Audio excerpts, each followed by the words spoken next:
Hey guys, I'm going to show you how to fix Safari not working on iPhone. If Safari isn't working on your iPhone, the issue could be caused by a poor internet connection, outdated software, incorrect settings, or a temporary glitch.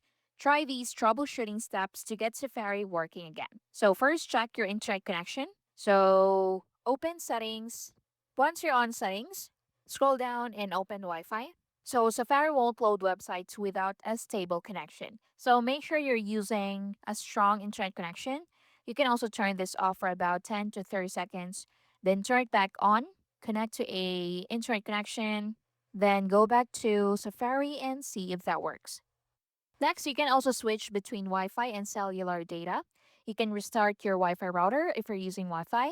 You can turn airplane mode on for 30 seconds, then turn it off, then go back to Safari and see if that works.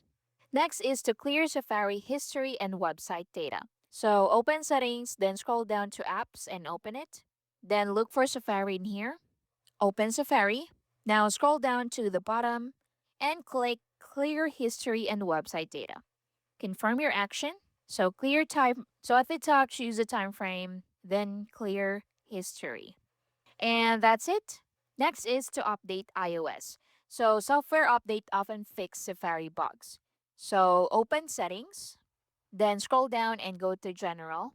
Now from here, go to software update and install any available update. Restart your iPhone after updating, then see if that works. And that's it. Thank you for watching.